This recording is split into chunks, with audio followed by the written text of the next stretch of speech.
Dubai में स्थित बुर्ज खलीफा इस दुनिया में इंसान की बनाई सबसे ऊंची इमारत है और ये इंजीनियरिंग के इतिहास की सबसे बड़ी उपलब्धियों में से एक है।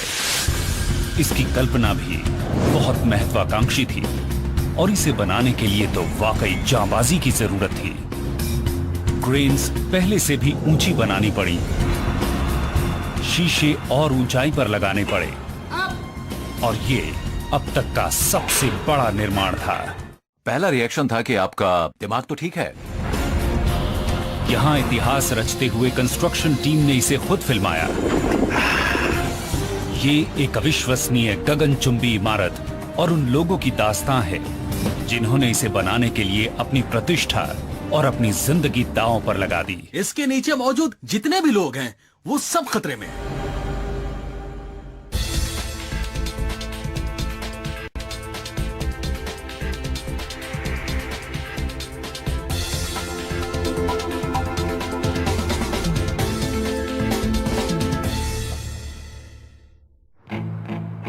मिडिल ईस्ट के दुबई शहर में एक आर्किटेक्चरल जायंट खड़ा है। 828 मीटर ऊंचा बुर्ज खलीफा दुनिया की सबसे ऊंची इमारत है।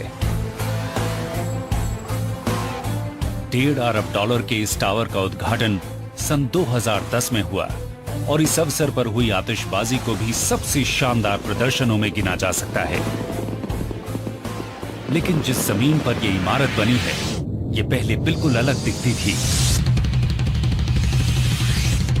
उद्घाटन से 6 साल पहले इसका निर्माण शुरू होने के समय ये सूखे झुलसे हुए उजाड़ रेगिस्तान जैसा इलाका था। फरवरी 2004 में टीम ने बुर्ज की साइट पर काम शुरू किया। इतनी बड़ी इमारत बनाने में रफ्तार बहुत मायने रखती है। टाइम ही पैसा है। इन इमारतों में इतना पैसा लगा हुआ है कि इन्हें जल्दी से जल्दी पूरा करके फायदा लेना जरूरी होता है। इस काम को समय पर पूरा करने की जिम्मेदारी कंस्ट्रक्शन मैनेजर डेविड ब्रैडफोर्ड पर थी। इस तरह का काम मिलने से मैं सचमुच बहुत खुश था। ये सपने के सच होने जैसा था। ये दुनिया की सबसे ऊंची इमारत है और कितने लोगों को ऐसा काम करने का मौका मिलता है। डेविड ने काम तो शुरू कर दिया था, लेकिन अभी तक आर्किटेक्ट्स इस टावर के जटिल डिजाइन को अंतिम रूप दे रहे थे। ऐसी इमारत को बनाने के लिए सब कुछ बहुत तेजी से करना होता है, इसलिए आप हर चीज के डिजाइन होने तक इंतजार नहीं कर सकते। नहीं तो आपको काम शुरू करने के लिए 3 साल तक ऑफिस में बैठे रहकर डिजाइन बनने की राह देखनी होगी। इस इमारत के काफी बड़े हिस्से का डिजाइन अभी बन ही रहा था और कंस्ट्रक्शन टीम ने निर्माण शुरू कर दिया। बुर्ज जैसे टावर को सबसे तेजी से रीइंफोर्स्ड कंक्रीट से जंप फॉर्मिंग प्रोसेस के जरिए ही बनाया जा सकता था। इस प्रक्रिया में टीम इसके बेस में सांचे बनाती है। इसमें स्टील रीइंफोर्समेंट बार्स घुसाकर कंक्रीट डाली जाती है। फिर कंक्रीट के सेट होने पर टीम सांचे को उठाकर अगले लेवल पर ले जाती है और यह प्रक्रिया फिर से दोहराई जाती है। इस तरीके से इस बिल्डिंग में हर हफ्ते एक नई मंजिल जुड़ने लगी। इस तरह का जंप फॉर्म सेट करने पर आप पहले रिबार डालकर उसके ऊपर कंक्रीट डालते हैं। लिक्विड कंक्रीट डालने के 12 घंटे बाद आप फॉर्म्स को वापस खींचते हैं और हाइड्रोलिक जंप फॉर्म सिस्टम को पहले डाले गए कंक्रीट के ऊपर चढ़ा दिया जाता है। यह अपने आप ही एक बार में 4 मीटर ऊपर आ जाता है।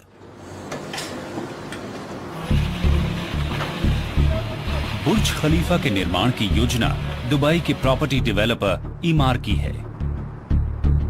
ये इस शहर में दुनिया का सबसे ऊंचा टावर बनाकर इसके ग्लोबल फाइनेंशियल सेंटर वाले रसूख को और पुख्ता करना चाहते हैं।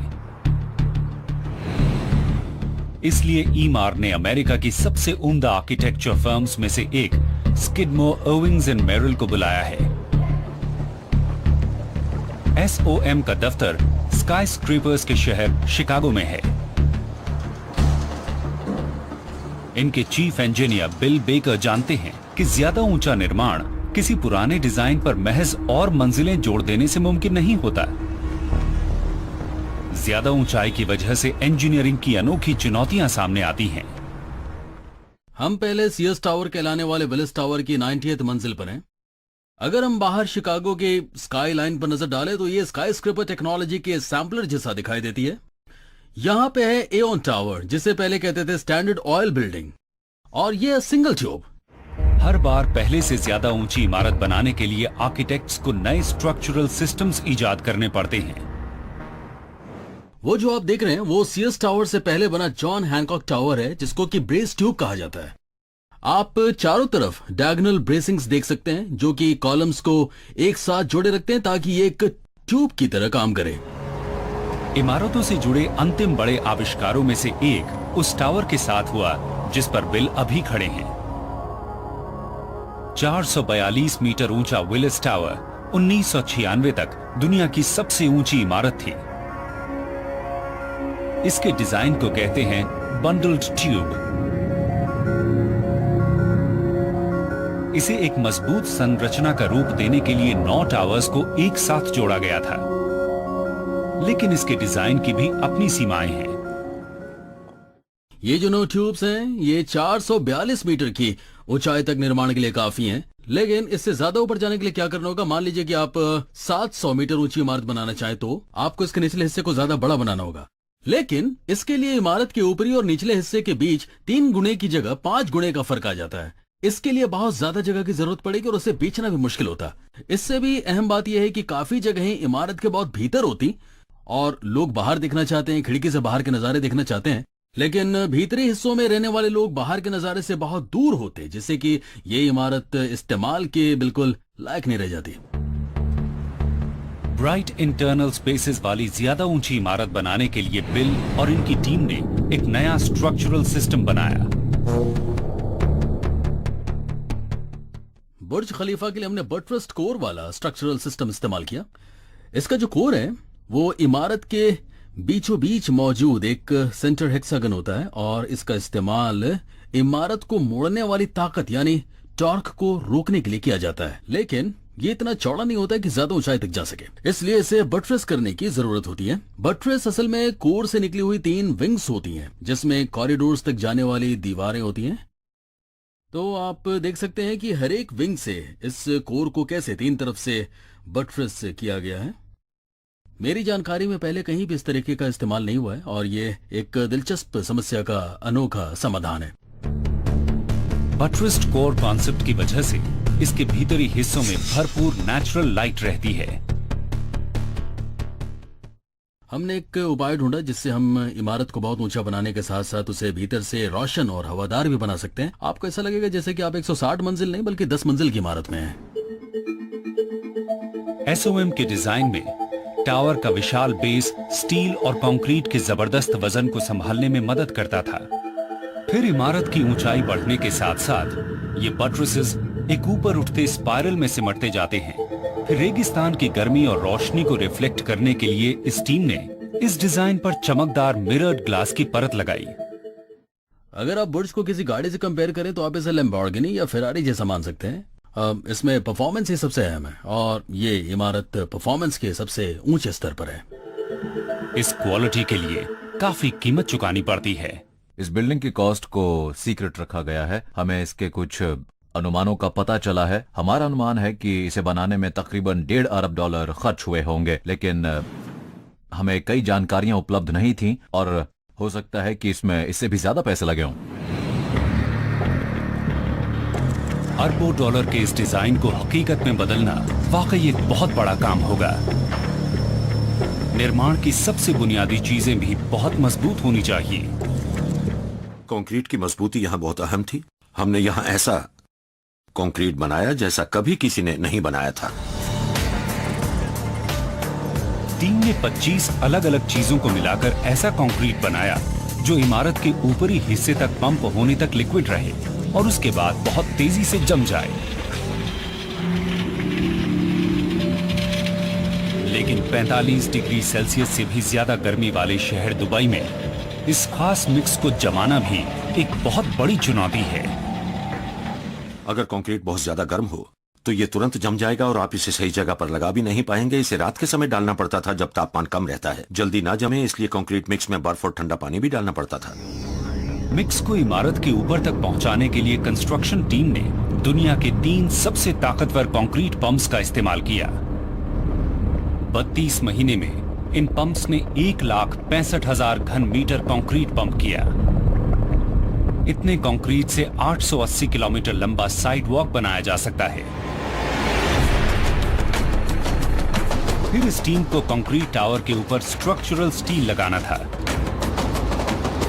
जब ये इमारत रेगिस्तान में तेजी से सर उठा रही थी, तब इंसान और मशीनरी ने पहले से भी ज्यादा ऊंचाइयों पर पहुंचकर काम किया। Okay, over the edge.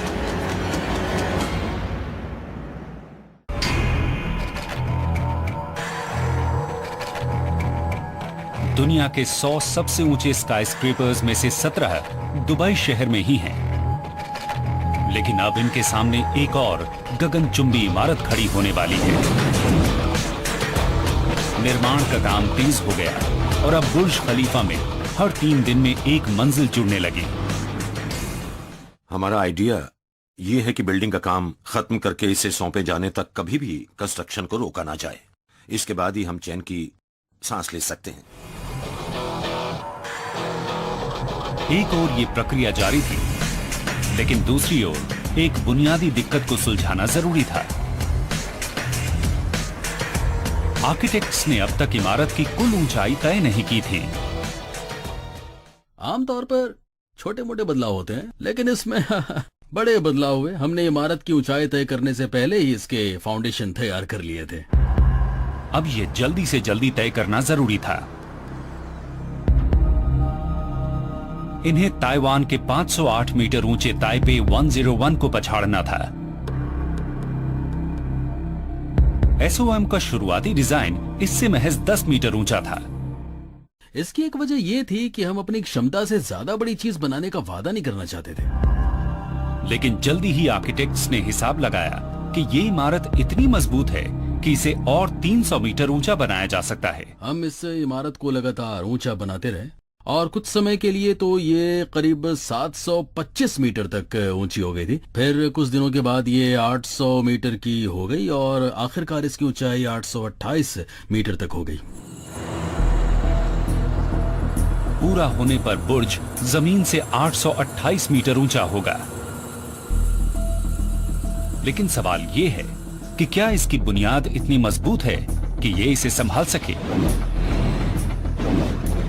निर्माण के शुरू में इस जगह पर मौजूद जमीन की एनालिसिस से एक दिक्कत का पता चला। ये मेरे न्यूयॉर्क के काम जैसा नहीं था। वहां 4-5 मीटर की गहराई में बढ़िया ग्रेनाइट की परत मिल जाती है और उस पर आप नींव रख सकते हैं। ये जमीन की ऊपरी परत पर सिर्फ रेत है। ये 3-4 मीटर की गहराई तक है। फिर इसके नीचे कमजोर सैंडस्टोन्स और लाइमस्टोन्स हैं जो बुनियाद के लिए बिल्कुल भी सही नहीं है। लेकिन साइंस ने यह समस्या सुलझा दी। बुर्ज खलीफा का भविष्य और इसका जबरदस्त वजन एक वैज्ञानिक सिद्धांत पर टिका है जिसे कहते हैं फ्रिक्शन।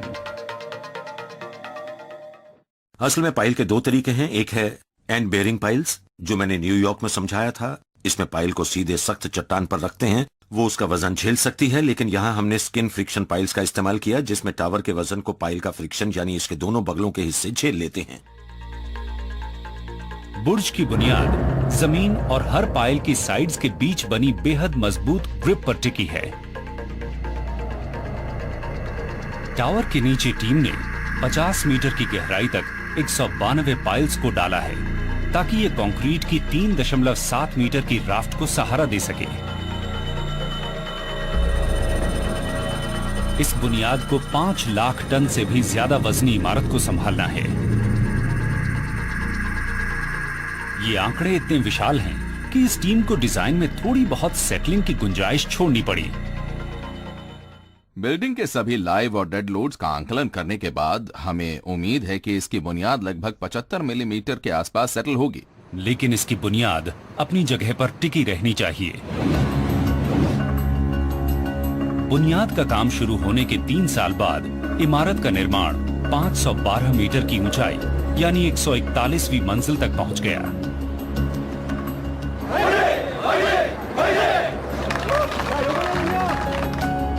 अब बुर्ज दुनिया की सबसे ऊंची इमारत है। साजो सामान ले जाने के लिए टीम ने दुनिया की 3 सबसे बड़ी कंस्ट्रक्शन क्रेन्स की मदद ली। ये बहुत स्पेशलिस्ट क्रेन्स हैं, ये बहुत बड़े हैं। एक एक क्रेन का वजन 120 टन है, वो भी तब जब क्रेन ने कोई चीज ना उठाई हुई हो। क्रेन्स को ऊंचाई पर लगाने का मुश्किल काम भी कुछ खास लोगों ने किया।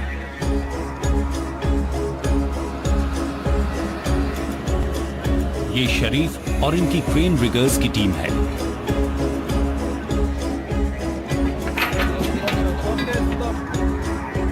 ये लोग दुनिया के अलग अलग हिस्से से आए हैं और इनमें बहुत से अलग अलग भाषाएं बोलते हैं, लेकिन इनमें 2 चीजें समान हैं।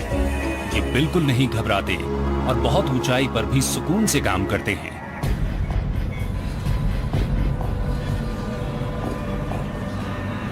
इनका काम क्रेन्स को लगाना और उन्हें बेरोक टोक चलाते रहना है।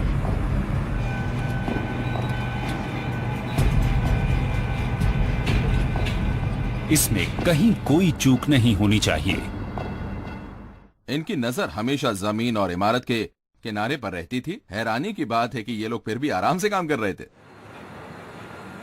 इन क्रेन्स में एक बेहतरीन सेल्फ जैकिंग मैकेनिज्म है ताकि ये ऊपर उठती इमारत के साथ साथ बढ़ सके। हर नई मंजिल के पूरा होने पर शरीफ और इनकी टीम के लोग टावर सपोर्ट में एक और सेक्शन जोड़कर क्रेन को और ऊपर उठा लेते हैं।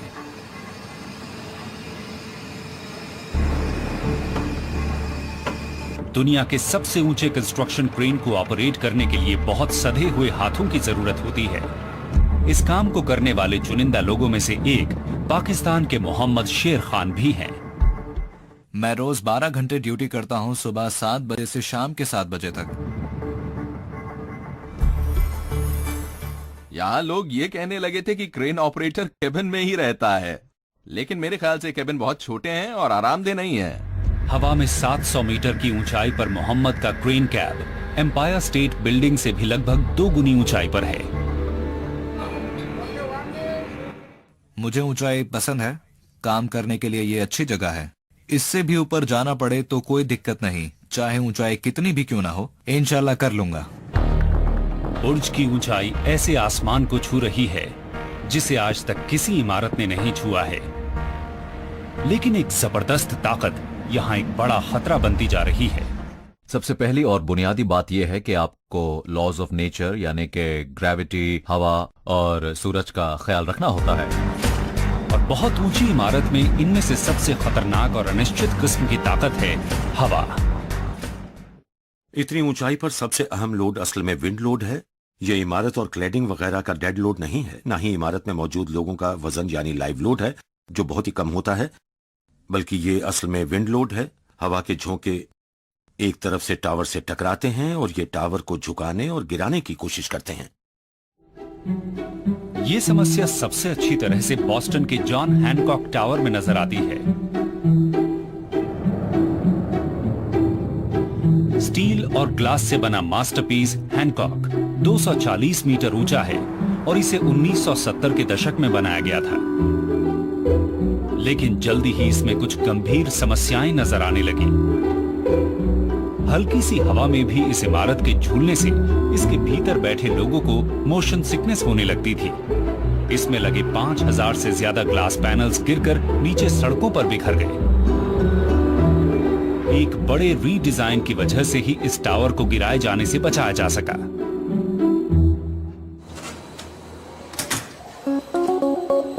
बुर्ज की यह हालत न हो, इसके लिए टीम ने एक विंड टनल में इस बिल्डिंग का परीक्षण किया। पीटर अर्वन दुनिया के सबसे अच्छे विंड इंजीनियर्स में से एक हैं। ये उन अलग अलग बिल्डिंग्स के मॉडल्स हैं जिनका हम पहले परीक्षण कर चुके हैं। इस मॉडल से ये पता चलता है कि आजकल आर्किटेक्ट्स कितने असामान्य आकार की इमारतें बना रहे हैं। ये इमारत चीन में बन रही है। जब हम विंड इंजीनियरिंग प्रोजेक्ट में शामिल होते हैं तो हमें 2 पहलुओं का ध्यान रखना होता है। सबसे पहले तो हमें ये जानना होता है कि जिस जगह पर इमारत बनने वाली है वहां हवा कैसी रहती है। फिर हमें यह भी जानना होता है कि बिल्डिंग पर हवा का क्या असर पड़ेगा। पीटर और इनकी टीम ने हिसाब लगाया कि बुर्ज को 240 किलोमीटर प्रति घंटा तक की रफ्तार वाली हवाओं का सामना करना पड़ सकता है, लेकिन अपनी ज्यादा ऊंचाई की वजह से इस टावर में एक और खतरा था। इमारतें जितनी ऊंची और छरहरी होती जाती हैं, उन पर हवा की एक खासियत यानी वॉर्टेक्स शेडिंग का खतरा बढ़ जाता है। ये एक ऊंची इमारत का मॉडल है और हवा यहां से बह रही है। इस तरह की इमारत में होता यह है कि हवा के जोर से सामने के किनारे उखड़ने लगते हैं। पहले ये एक तरफ से होता है और फिर दूसरी तरफ से। ये घूमती हुई हवाएं स्काई स्क्रेपर के दोनों तरफ से चिपककर गुजरने लगती हैं और आखिरकार इमारत बहुत तेजी से इधर उधर हिलने लगती है। पीटर और इनकी टीम के लोगों को यह सुनिश्चित करना है कि हवा की यह खासियत बुर्ज को नुकसान न पहुंचाए। विंड टनल टेस्ट के नतीजों की वजह से 3 एरोडायनेमिक सुधार किए गए हैं। इनमें से एक था आउटर बटर सेज के कोनों को सॉफ्ट करके आकार को बेहतर बनाना। दूसरा उपाय था ज्यादा ऊंचाई पर टावर की चौड़ाई में कमी लाना।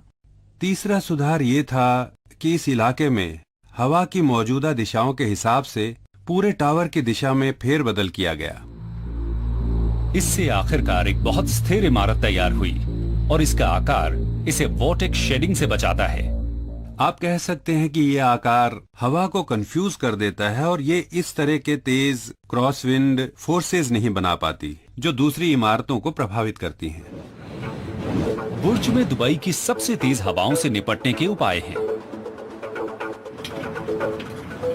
निर्माण स्थल पर सुपर स्ट्रक्चर तेजी से ऊपर उठ रहा है। एक बार पूरा होने पर बुर्ज खलीफा में 900 अपार्टमेंट्स, 160 कमरों का एक होटल और दफ्तरों की 37 मंजिलें होंगी। ये इमारत लगभग 36 मेगावाट बिजली का इस्तेमाल करेगी, जो 20,000 लोगों के शहर को रोशन करने के लिए काफी है। बिजली न होने की स्थिति पर 5 बड़े बड़े जनरेटर्स इसे बैकअप इलेक्ट्रिसिटी देंगे। लेकिन सबसे पहले इन मशीन्स को इनकी जगह तो लगाया जाए। क्रिसमस में तो अभी 3 दिन बाकी है और देखिए सेंटा हमारे लिए क्या लाया है। एक 22 टन का जनरेटर है ये और इसे 5 है। आराम से, बिल्कुल संभल के अपने काम को करो। कितना है? इसे 22 होना चाहिए। कहीं किसी ने बहुत बड़ी गलती कर दी है। हर जनरेटर का वजन 22 टन होना चाहिए। ये 26 टन क्यों है? जी मुझे पता नहीं है। तुम तो कमाल आदमी हो। हाँ कमाल हो तुम जी। यहाँ हर चीज 25 टन से कम की होनी चाहिए। स्प्रेडर बीम 25 टन तक ही वजन उठा सकती है। ये सारे स्लिंग्स 6-6 टन के हैं, यानी कुल 24 टन, और हम इनसे 26 टन वजन उठाने की कोशिश कर रहे हैं। इसलिए इसके नीचे मौजूद जितने भी लोग हैं वो सबके सब खतरे में हैं। ऐसा क्यों हो रहा है? मेरे लोगों को खतरे में क्यों डाला जा रहा है? जी हाँ, जी हाँ, ये 26 टन का है। ये जनरेटर सीमा से 4 टन ज्यादा वजनदार है और इसे उठाते समय चेन्स कभी भी टूट सकती हैं। इसे नीचे रखो। ये चीजें सटीक साइंस नहीं है, ये तजुर्बा है और मैं खतरे में नहीं डाल सकता अपने लोगों को और अपनी मशीनों को।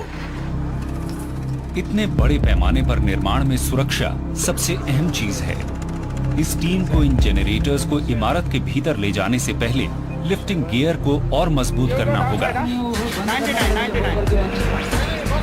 काम आगे बढ़ने के साथ ही सब कुछ समय पर पूरा करने की जिम्मेदारी से डेविड ब्रैडफोर्ड पर असर पड़ने लगा है। मैंने सबसे अच्छी तरह काम करने के लिए अपनी तरफ से कोई कसर नहीं छोड़ी और इसका असर मेरी फैमिली लाइफ पर पड़ रहा है। मेरी बीवी ने शिकायत तो नहीं की है, लेकिन मैं उससे काफी समय से मिला नहीं हूं। मैं घर पहुंचता हूं तो वो सो रही होती है और सुबह मैं उसके उठने से पहले निकल आता हूं। लेकिन अभी ये काम और मुश्किल होने वाला है। इस तरह की इमारत में आप ज्यादा गलतियां नहीं कर सकते। यही बुनियादी बात है। एक गलती करेंगे तो बिल्डिंग का काम रुक जाएगा। इससे हर किसी की लागत काफी बढ़ जाएगी। कॉन्ट्रैक्टर्स के ये सारे प्लांट और साजो सामान खामोश पड़े रहेंगे। हजारों मजदूर काम नहीं कर पाएंगे। आप यहाँ गलतियां करने का जोखिम नहीं ले सकते। हर चीज को डबल चेक करना होता है। पूरी इमारत में हर चीज को लगभग सटीक होना चाहिए। और सुपर स्ट्रक्चर के लगभग तैयार हो जाने के बाद भी एक चीज मुकम्मल नहीं है।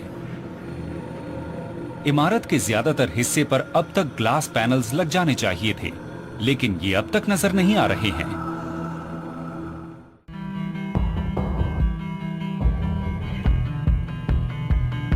दुबई के रेगिस्तान में बुर्ज खलीफा का अंतिम आकार नजर आने लगा है और अब इसकी टीम को तुरंत इस पर स्टील और ग्लास की ऊपरी परत को लगाने का काम शुरू कर देना चाहिए।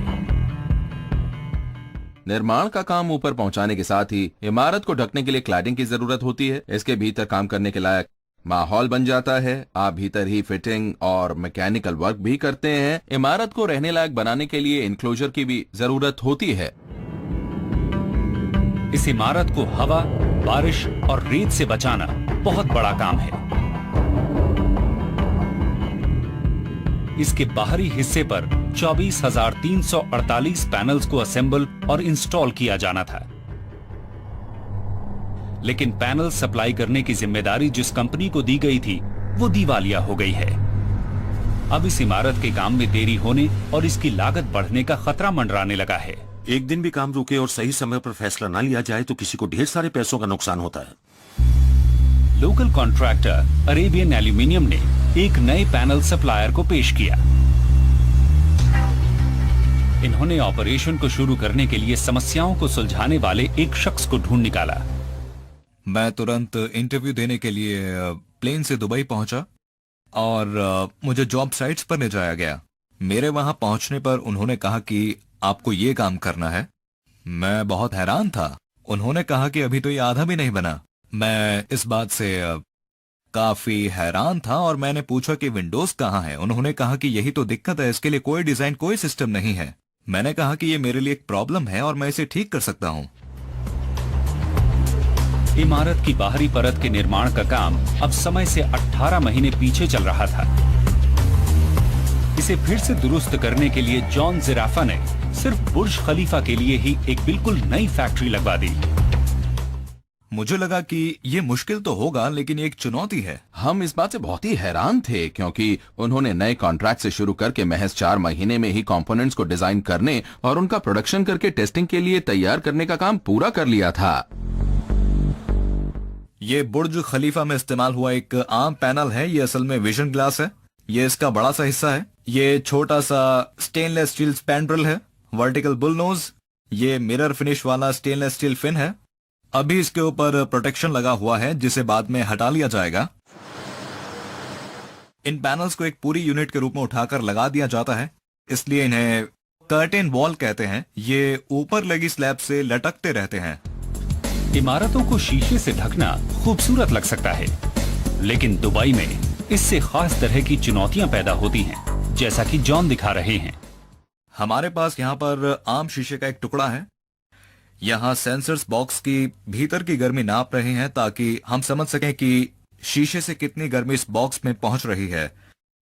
अगर इमारत में इस तरह के शीशे लगे होते तो इतनी गर्मी शीशे से होकर बड़ी ही आसानी से इमारत में पहुंच जाती। बाहर का तापमान अभी 46 डिग्री सेल्सियस है, जो बहुत ज्यादा गर्म है। आप देख रहे हैं कि हमें पसीना आ रहा है। 46 डिग्री सेल्सियस की गर्मी बहुत ज्यादा है, लेकिन ये शीशे के भीतर के तापमान की तुलना में कुछ भी नहीं है। आप देख सकते हैं कि इस क्लियर ग्लास बॉक्स के भीतर अभी तापमान 98 डिग्री सेल्सियस है। इसलिए मुझे नहीं लगता कि इतनी गर्मी में कोई इंसान जिंदा रह सकता है। भीतर का तापमान बॉइलिंग पॉइंट से थोड़ा सा कम है। अगर बुर्ज पर ये आम शीशे लगाए जाते तो इमारत का भीतरी हिस्सा दुनिया का सबसे बड़ा सोना बन जाता। लेकिन टीम के पास इसका एक हाईटेक उपाय है। यहाँ हमारे पास बुर्ज खलीफा के लिए एक शीशा है जिस पर 2 परतें हैं। बाहरी परत सिल्वर कोटिंग की है जो यूवी रेज को रोककर उन्हें वापस मोड़ देती है। भीतर टाइटेनियम की कोटिंग है जिसका काम है इंफ्रारेड रेज को रोकना। इंफ्रारेड और यूवी रेज को रिफ्लेक्ट करके ये शीशा इमारत में घुसने वाली गर्मी की मात्रा को बहुत कम कर देता है। लेकिन ये टेक्नोलॉजी बहुत महंगी है। इस पैनल को बनाने से लेकर इसे साइट पर लाकर लगाने तक का कुल खर्च जोड़ें तो एक पैनल की कीमत लगभग 2000 अमेरिकी डॉलर्स होगी। ऐसे 24,000 पैनल्स लगाने हैं जिसमें काफी खर्चा होगा, यानी ये कुल मिलाकर करीब 4 करोड़ 80 लाख डॉलर्स का काम है। ग्लास और एल्यूमिनियम के दुबई पहुंचने के साथ ही फैक्ट्री वर्कर्स ने पैनल्स को असेंबल करना शुरू कर दिया। फिर ये इन्हें सीधे बिल्डिंग साइट पर पहुंचाने लगे।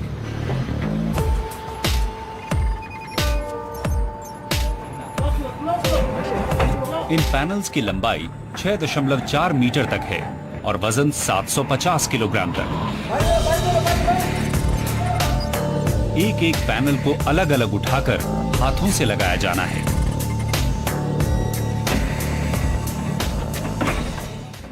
ये बहुत खतरनाक है। आप कल्पना कर सकते हैं कि ये पैनल्स काफी बड़े हैं। हवा का झोंका लगते ही ये बड़ी सी सेल बन जाते हैं और फिर इन्हें काबू करना मुश्किल होता है। ये पैनल उड़ता हुआ बिल्डिंग के भीतर जा सकता है, इसका शीशा टूट सकता है और नीचे बिखर सकता है। इससे किसी को भी बहुत गहरा जख्म हो सकता है। ये काफी खतरनाक है।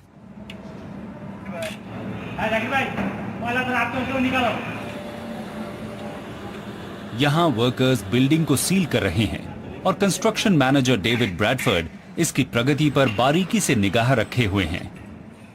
ये एक बड़ा माइलस्टोन है। मैं इस पर 1 साल से काम कर रहा हूं। यह दुस्वप्न है। अगर मैं काम पर नहीं आता तब भी अपने घर की छत पर दूरबीन लगाकर क्लैडिंग कॉन्ट्रैक्टर पर नजर रखता हूं कि वो काम कर रहा है या नहीं। अगर वो नहीं कर रहा होता तो मैं तुरंत फोन करता हूं कि क्यों नहीं कर रहे। हमने बिल्डिंग का काम समय पर पूरा करने के लिए समय रिकवर कर लिया और ये सचमुच कमाल की बात थी कि उन्होंने ये कर दिखाया।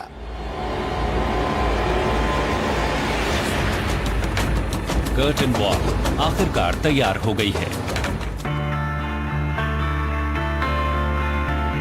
बुनियाद का काम शुरू होने के 5 साल बाद अब बुर्ज बहुत तेजी से पूरी तरह तैयार होने की ओर बढ़ रहा है। इमारत में बाहर की ओर इसकी एक खास पहचान आकार ले रही है। ये दुनिया की सबसे ऊंची एक्सटर्नल बैल्कनीज हैं। ये क्लाइंट की राय थी और मुझे सबसे पहले तो यही ख्याल आया कि इसमें बहुत प्रॉब्लम होने वाली है। मेन कंट्रोल रूम की तरफ हम जा रहे हैं। विंड इंजीनियर पीटर अर्विंग के पास इस समस्या को दिखलाने का एक सरल तरीका है। ये इसके लिए यूनिवर्सिटी ऑफ ऑन्टेरियो में एक आधुनिक विंड टनल का इस्तेमाल कर रहे हैं, जिसे इंजीनियर जॉन कोमार चलाते हैं। देखिए, हवा इस तरफ से आ रही है और इस नोजल से ये बिल्कुल यूनिफॉर्म तरीके से सिकुड़कर इस कॉर्नर नंबर 1 में पहुंच रही है।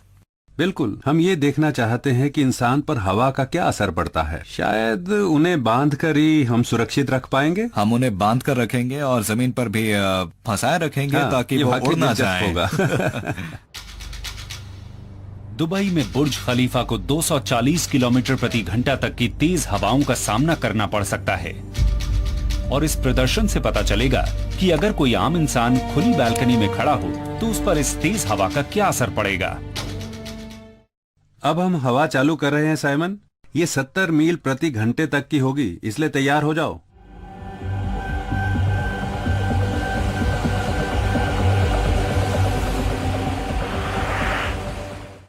ये काफी तेज है।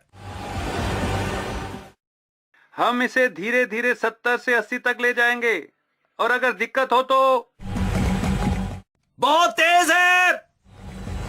130 किलोमीटर प्रति घंटा तक की रफ्तार कैटेगरी 1 हरिकेन के बराबर है। मैं अपनी बॉडी को कंट्रोल में नहीं रख पा रहा हूँ। क्या आप 1 या 2 कदम आगे बढ़ाने की कोशिश करेंगे? नहीं कर पा रहा हूँ। ओके, थैंक यू, काफी है। मैं इतनी तेज हवा में 120 मंजिल ऊंची बिल्डिंग की बालकनी में बिल्कुल नहीं रहना चाहूंगा।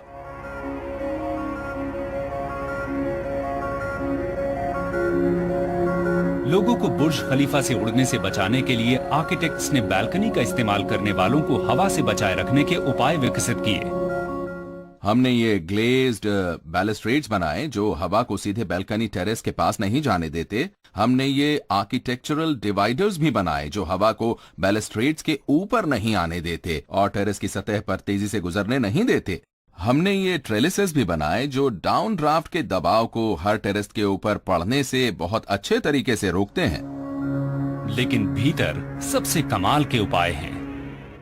देखिए, हर फसाड पर टेरेस के पास विंड अलार्म्स लगे हुए हैं। इसलिए अगर टेरेस पर हवा की रफ्तार इतनी तेज हो जाए कि इंसान के लिए खतरा हो तो फिर अलार्म बजने लगता है ताकि वो उस वक्त टेरेस का इस्तेमाल न करें। इस बीच और ऊपर बिल्डिंग अभी अपनी अंतिम ऊंचाई तक नहीं पहुंच पाई है। कंस्ट्रक्शन टीम को इसके सबसे ऊपर इंजीनियरिंग की सबसे अनोखी चीजों में से एक को लगाने की कोशिश करनी है। ये 136 मीटर ऊंचा स्टील पाइप है जिसका वजन 350 टन है और चोटी पर इसकी चौड़ाई महज 1.2 मीटर है। हमारे लिए ये स्पायर इस बिल्डिंग का अंतिम छोर था। आखिर इस टेपरिंग टावर को हम कैसे खत्म करते? अगर हम इसे अचानक किसी मंजिल पर खत्म कर देते तो ये ऊपर से अधूरा लगता, इसलिए हमें लगा कि इसे आसमान तक पहुंचा देना चाहिए। लेकिन एक बहुत बड़ी दिक्कत है, स्पायर को उठाकर इमारत के ऊपर कैसे रखा जाए? हम स्पायर को लगाने के लिए इतनी ऊंची क्रेन का इंतजाम नहीं कर सकते थे। सबसे ऊंचे बूम वाले क्रेन से भी स्पायर के टॉप तक पहुंचना नामुमकिन था।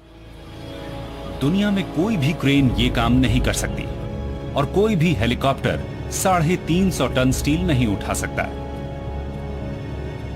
ऐसा लग रहा है कि यह स्पायर बहुत बड़ा है और इसका मुकाम कुछ ज्यादा ही ऊंचा है। लेकिन तभी एक इंजीनियर ने कमाल का उपाय बताया कि स्पायर को अलग अलग टुकड़ों में उठाकर इमारत के भीतर ले जाकर जोड़ा जाए।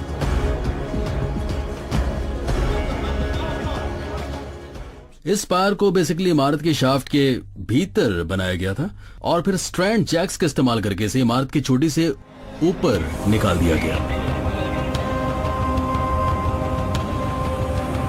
सभी प्रमुख आर्किटेक्ट्स और इंजीनियर्स इस स्पायर को अपनी अंतिम पोजीशन पर लगते हुए देखने के लिए जमा हैं। स्पायर के फाइनल जैकिंग के लिए हम यहां पर आए हैं जिससे ये टॉप पर पहुंचने वाला है।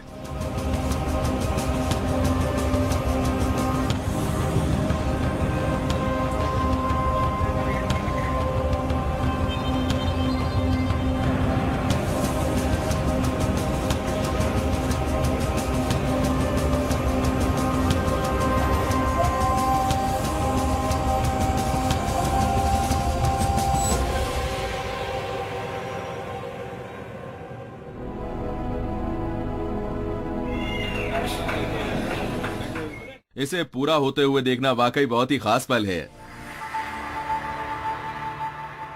पहली बार अब बुर्ज का आकार पूरा हो गया है।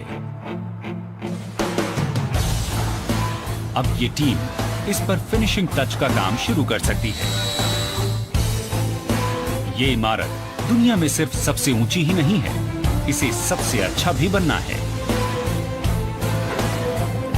और ये सुनिश्चित करने के लिए कुछ साहसी लोग असाधारण ऊंचाइयों पर जाने वाले हैं। यहाँ से बहुत नीचे तक जाना है। Yes sir. बहुत नीचे उतरना है।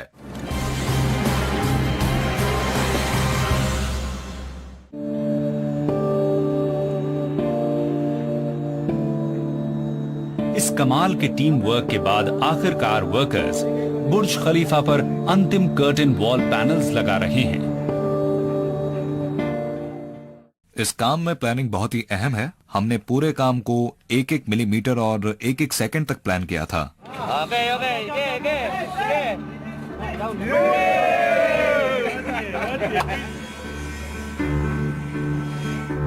अब इन्हें 3 महीने बाद इस इमारत के उद्घाटन से पहले ही सारा काम पूरा करना है।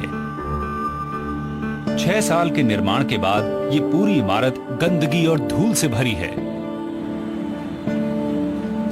लेकिन इसका एक सीधा सा उपाय है।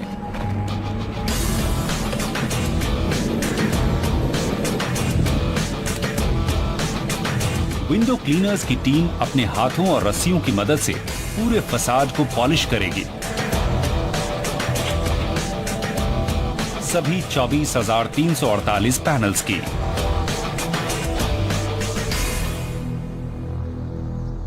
$800 मीटर ऊपर अभी एक काम और बाकी है।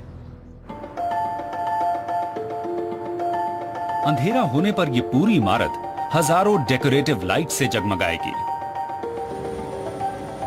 लेकिन स्पायर की चोटी पर अंतिम 7 लाइट्स लगाने का काम अभी भी बाकी है। इस काम में हमें स्पायर में 7 होल्स बनाने थे। अगर मुझसे पूछा जाता तो मैं यही कहता कि अगर 2000 लाइट्स में से साथ ना भी लगे तो कोई फर्क नहीं पड़ता। जमीन से देखने पर आपको पता भी नहीं चलेगा, लेकिन इमार ने बहुत ऊंचे लक्ष्य निर्धारित किए थे। वो कोई कमी नहीं छोड़ना चाहते थे। कंस्ट्रक्शन टीम को काम खत्म करने का तरीका ढूंढना ही होगा। अब स्कैफोल्ड को वहां तक नहीं ले जा सकते थे और ना ही क्रेन उतनी ऊंचाई तक जा सकती थी। लेकिन रोप एक्सेस एक्सपर्ट मिक फ्लैहटी के पास एक उपाय है। मेरा पहला रिएक्शन यह था कि आपका दिमाग तो ठीक है, इस काम को भला रस्सी से लटक कर कैसे किया जा सकता है? मिक ने इस काम की अगुवाई के लिए एक अच्छी तरह ट्रेन्ड सुपरवाइजर को काम पर रखा है। वो एक एप्सिलर था। उस शख्स ने कई साल तक रोप एक्सेस इंडस्ट्री में काम किया था। लेकिन काम शुरू करने से पहले ही एक आफत आ गई। इतनी ज्यादा ऊंचाई आप पर अपना असर जरूर डालती है। आप अपनी हद से परे होते हैं। स्पायर की ओर जाते समय मैं उसकी आंखों में फिक्र देख रहा था। वो सफेद पड़ गया था। वो रुक गया और उसने कहा कि आई एम सॉरी। मैंने पूछा क्या हुआ? उसने कहा कि मैं अपनी जान जोखिम में नहीं डालना चाहता, मैं ये काम नहीं कर सकता। अब किसी और को ढूंढने का वक्त नहीं है, इसलिए बस एक ही उपाय है। मिक को खुद अगुवाई करनी होगी। ये इंसान की कल्पना में सबसे मुश्किल हालात में एक बेहद खतरनाक काम है। मेरे लिए दुबई की गर्मी और वहां का माहौल परेशानी का कारण बन गया था। यह बहुत ही मुश्किल हालात में एक हैवी कंस्ट्रक्शन जॉब था।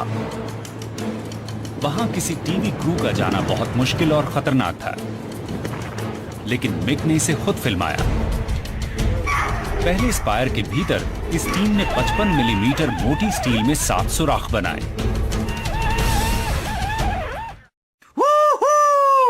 क्या बात है! बहुत बढ़िया काम किया हेक्टर। बहुत बढ़िया काम किया तुमने हेक्टर।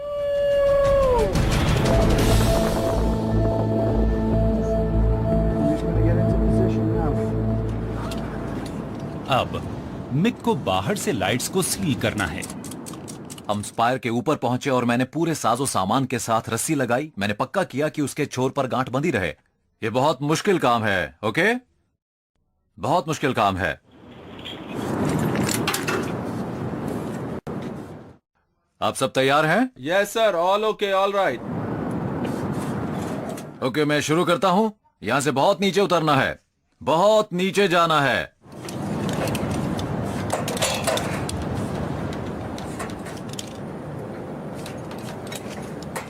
इस काम को करके मुझे बहुत अच्छा लग रहा था। विश्वास नहीं हो रहा था कि मैंने ये काम किया। सब ठीक है Jameel? Yes sir, all okay, all right. Okay. किनारे से लटक कर उतरना वाकई बहुत हिला देने वाला काम था। मैं सोच रहा था कि नीचे देखूं या नहीं। आप देख सकते हैं कि हमने स्टील में होल बना दिया है। हम लाइट हाउसिंग लगा चुके हैं। अब हम इसे सील करके अपने काम को खत्म करेंगे। हमारी मेहनत कामयाब रही। सही कहा सर। अब इसे लगाने के बाद हमारा काम पूरा हुआ।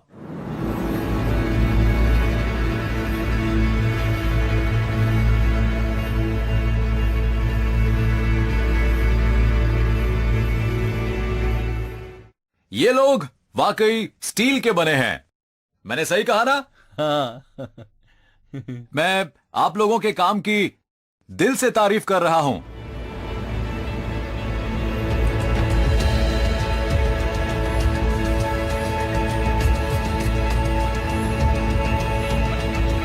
आखिरकार जनवरी 2010 में बुर्ज खलीफा का उद्घाटन हो गया।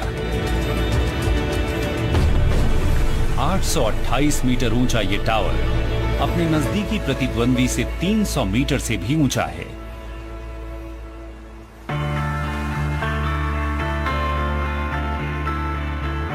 इसे बनाने में 10,000 लोगों का सामूहिक प्रयास लगा।